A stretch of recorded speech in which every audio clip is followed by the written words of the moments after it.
एक गांव में एक गरीब किसान रहता था। वह बहुत ही ईमानदार और मेहनती आदमी था। वह अपने छोटे से खेत में काम करता और बहुत ही खुश रहता था। पूरे गांव में किसान की ईमानदारी की बहुत चर्चा थी। उसका एक दोस्त था जो उस गांव के राजा के यहाँ सिपाही था। वह किसान से उसके घर रोज़ मिलने जाता था।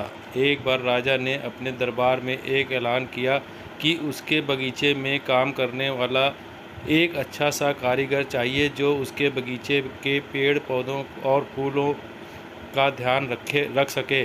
राजा का यह ऐलान सुनकर किसान के दोस्त सिपाही ने सोचा कि यही मौका है कि किसान से मित्रता निभाने का।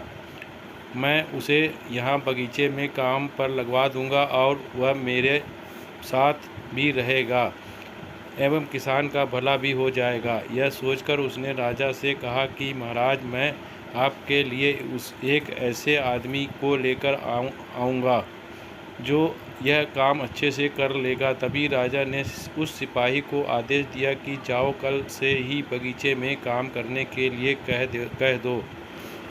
उसी वक्त वह सिपाही अपने दोस्त किसान के पास पहुंच गया और उसने किसान को बगीचे के काम की सारी बात बता दी और किसान ने भी काम करने के लिए खुशी खुशी हाँ कर दिया। अगले ही दिन अपने दोस्त के साथ राजमहल पहुंच गया।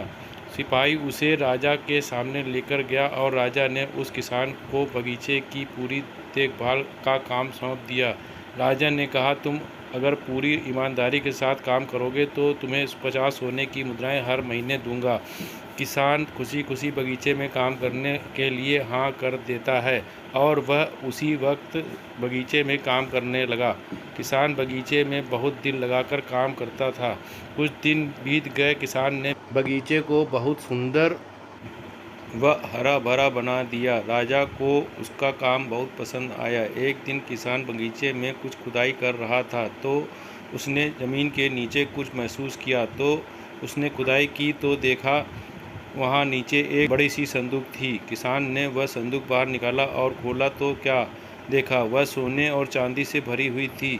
यह देखकर किसान बहुत खुश हुआ और अपनी ईमानदारी दिखाते हुए राजा के पास पहुंचा। राजा किसान की ईमानदारी देखकर बहुत खुश हुआ और उसके साथ वहां गया जहां किसान ने खजाना निकाला था। राजा ने देखा तो कहा, यह खजाना तो हमारे पुरखों का है, हम कई वर्षों से खोज रहे थे। खजाना देख राजा बहुत खुश हो जाता है। राजा अगले दिन किसान से पूछता है, तुम्हें क्या इनाम चाहिए? किसान बोला, मालिक, मुझे कुछ नहीं चाहिए, मेरे पास जो भी है मैं उसी में खुश हूँ। राजा उसकी इतनी अच्छी बात सुनकर और खुश हो गया और उसने किसान को अपना मंत्री बनाने का फैसला किया। किसान ने राजा की बात मान ली और मंत्री बन गया।